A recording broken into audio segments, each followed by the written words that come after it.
भगवान के कहने पर बलराम जी वृंदावन को आते हैं। वृंदावन में आने के बाद गोपियों से मिलते हैं और गोपियों से मिलने के बाद कुछ गोपियों को अपने साथ में लेकर यमुना तट पर विचरण कर रहे थे कि उसी समय एक द्विध नामक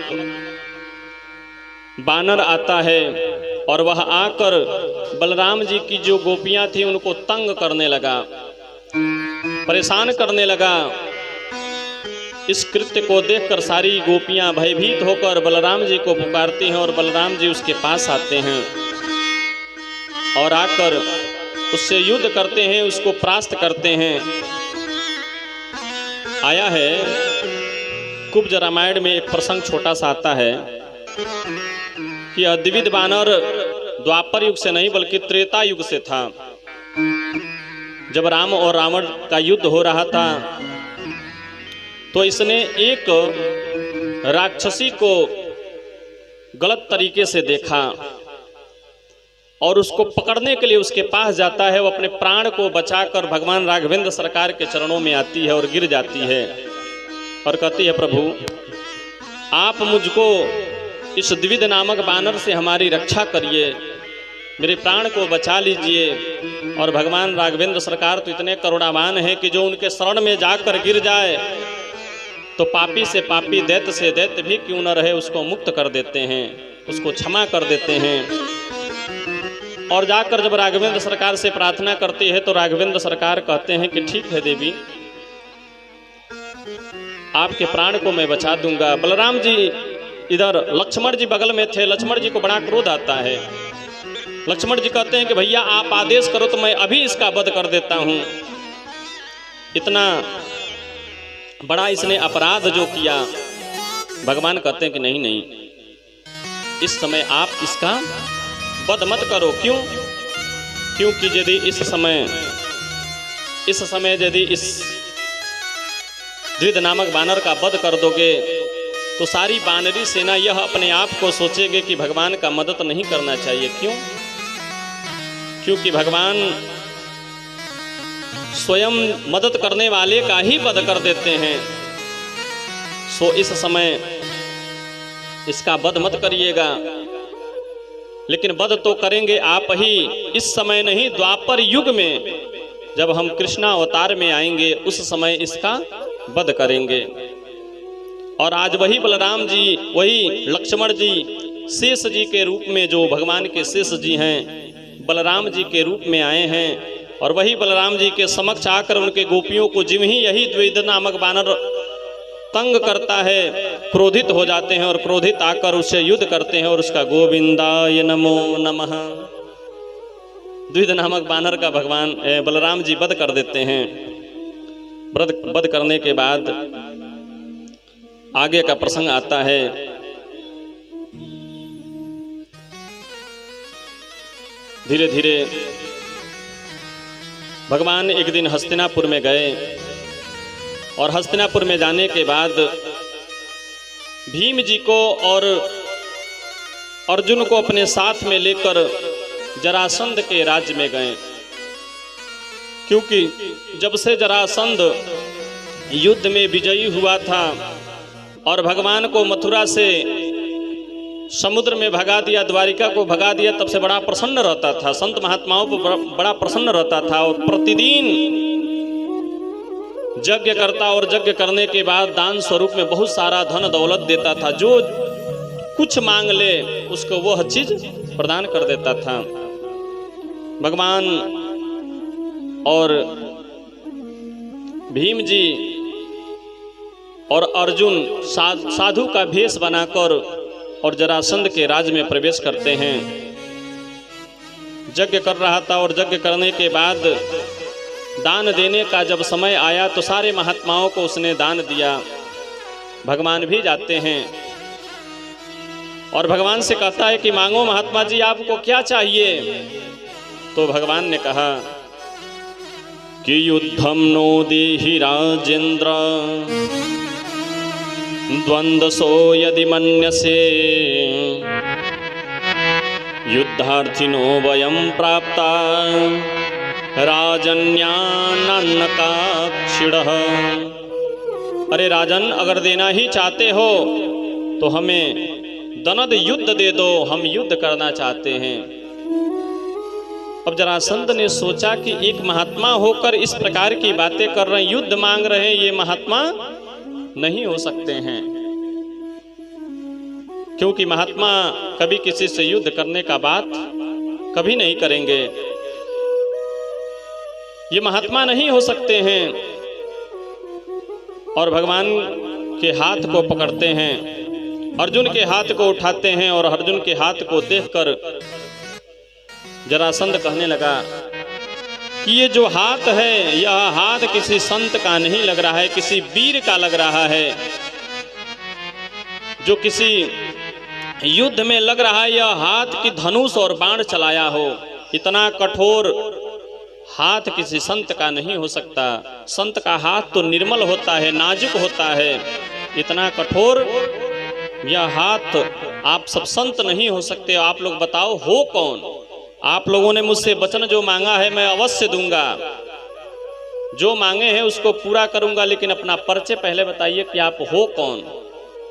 तब भगवान ने कहा कि आप मुझे नहीं पहचाने। जरासंध ने कहा कि नहीं नहीं, मैं नहीं पहचाना हूं। तो भगवान कहते हैं कि अयम मातुलो ये माम कृष्णम जानियते विपम। अरे मुझे नहीं जानते हो, मैं कृष्ण हूं। जरासंध ने कहा कि कृष्ण, वही कृष्ण, वही रणछोड़ कृष्ण जो मेरे समक्ष आने के बाद रण को छोड़कर भाग गया, वही कृष्ण हो? भगवान ने कहा कि हाँ, मैं वही रणछोड़ हूँ, वही कृष्ण हूँ। जरासंध कहता है कि मानना पड़ेगा तुम बहुत बड़े छलिया हो।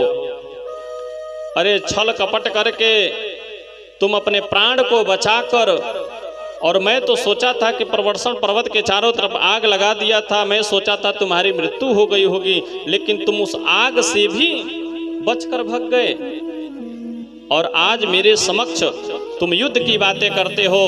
मैं तुमसे युद्ध नहीं कर सकता। क्यों? क्योंकि तुम तो पहले ही मेरे से परास्त हो चुके हो, युद्ध को छोड़कर भाग गए थे, सो मैं तुमसे भी युद्ध नहीं कर सकता। भगवान ने कहा कोई बात नहीं, मेरे से नहीं कर सकते हैं तो अर्जुन से कर लीजिए।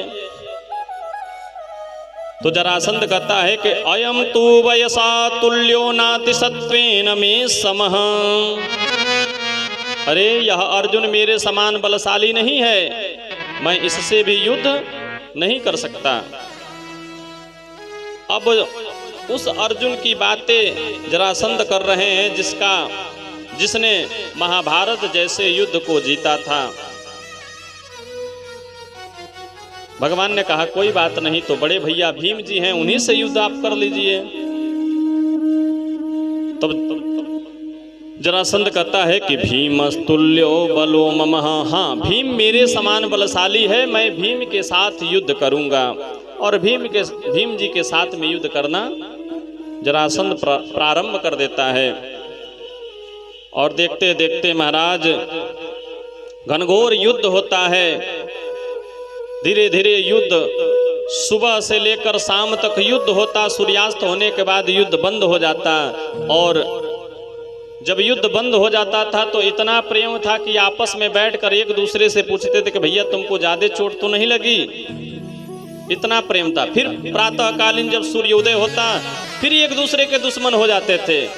संध्या होता फिर आपस में बैठकर एक दूसरे से पूछते थे। फिर प्रातःकालीन हुआ युद्ध, मलय युद्ध करना प्रारंभ कर देते थे। धीरे धीरे 27 दिन जब बीत गया और 27वें दिन भीम जी लोटा लंगोटा सोटा सब समेट कर और वहां से भागने के लिए तैयार हो जाते हैं। भगवान ने कहा कि अरे दादा कहाँ जा रहे हो, लोटा लंगोटा सोटा सब समेट कर कहाँ जा रहे हो? बड़ी लोग निंदा करेंगे यदि युद्ध को छोड़कर भाग गए तो।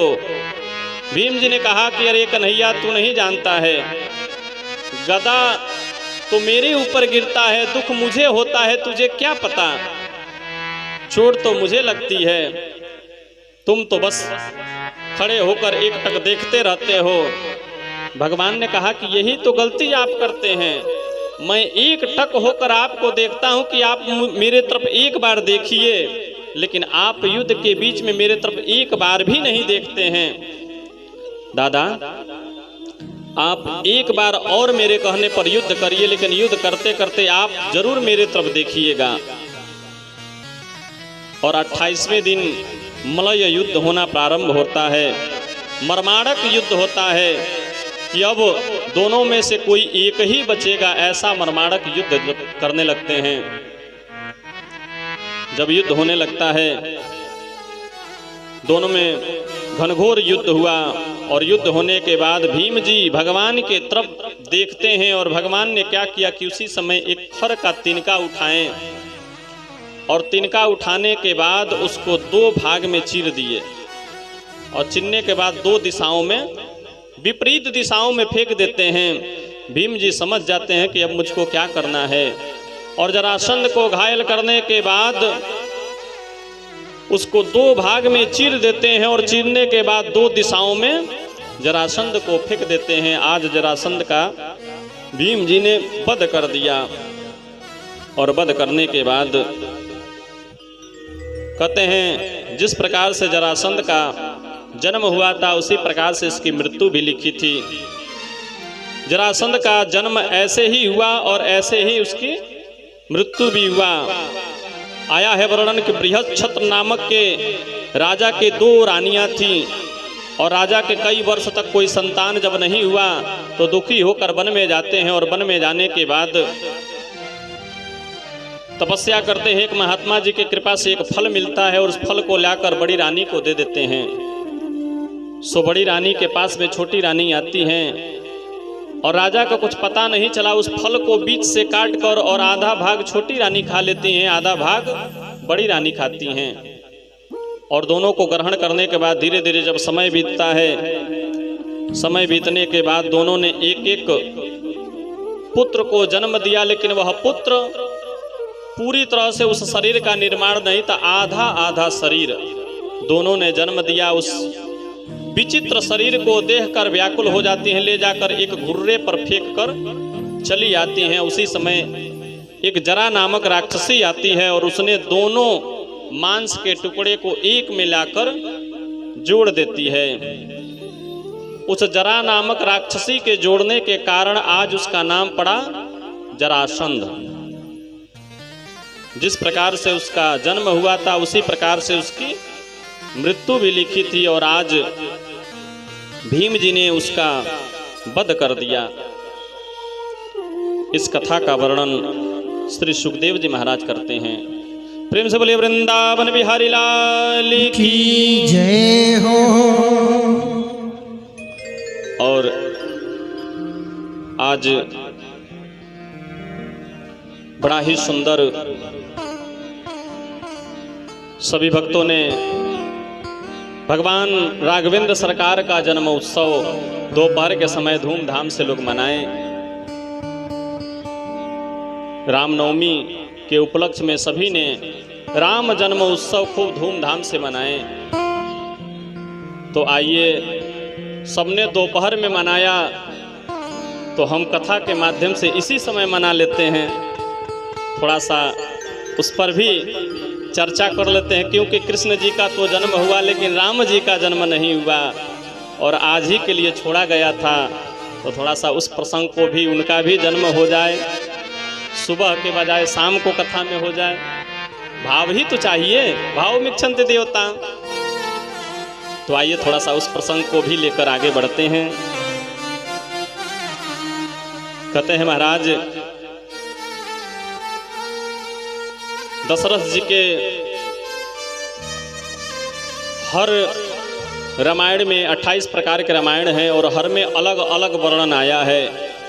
किसी में 1000 रानियों का वर्णन आया है, तो किसी में 25,000 रानियों का वर्णन आया है, किसी में 400 रानियों का वर्णन आया है, किसी में 300 रानियों का वर्णन आया है। लेकिन श्री रामचरितमानस में 3 रानियों का वर्णन आया है, जिसमें कौशल्या, सुमित्रा और केकई। दशरथ जी के यहाँ कोई पुत्र नहीं था और धीरे धीरे समय बीत गया।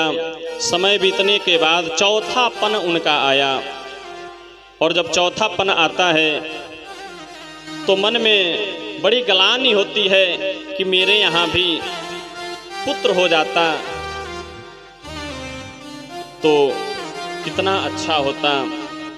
और उनके मन में गलानी होता है और गलानी होने के बाद अपने गुरु महाराज के पास में निकलते हैं। जिस प्रकार से व्यक्ति दुखी होने के बाद किसी ज्योतिषी के पास जाता है, अपने गुरु महाराज के पास जाते हैं और अपने दुख का कारण पूछते हैं, उसी प्रकार आज दुखी होने के बाद दशरथ जी अपने गुरु महाराज के पास जाते हैं। एक बार भूपति मन माही, एक बार भूपति मन माही, एक बार भूपति मन माही, एक बार भूपति मन माही, गलाम वे सुत नाही, गलाम वे सुत नाही। और मन में गलानी होती है। अपने गुरु महाराज के पास जाते हैं और गुरु महाराज के पास जाने के बाद गुरु महाराज से प्रार्थना करते हैं, कहते हैं गुरु गृह गया हूँ तुरत मही पाला, गुरु गृह गयो तुरत मही पाला, ओ गुरु गृह गया हूँ तुरत मही पाला, गुरु गृह गयो तुरत मही पाला, गुरु गृह गया तुरत मही पाला, चरण लागे करे विनय विशाला, चरण लागे कर विनय विशाला। और अपने गुरु महाराज के पास जाते हैं। गुरु महाराज के पास जाकर उनके चरण को पकड़ लेते हैं और कहते हैं गुरुदेव, जीवन का चौथापन चल रहा है और मेरे यहाँ किसी पुत्र का अभी तक जन्म नहीं हुआ। सो गुरु महाराज से जब प्रार्थना करते हैं, इनके गुरु महाराज प्रसन्न हो जाते हैं और वचन देते हैं कि धरहु धीर हो हहीं सुत चारी, कि त्रिभुवन विवित भगत भयहारी। आप चिंता मत करो, चौथे पन में आप मेरे पास आए हो, जाओ मैं आपको वचन देता हूं कि एक नहीं बल्कि चार चार पुत्र आपके होंगे। और आज गुरु वशिष्ठ जी महाराज वचन देते हैं और वचन पाकर वचन देते हैं। वचन देने के बाद कहते हैं कि पुत्र कामेष्टि यज्ञ कराइए।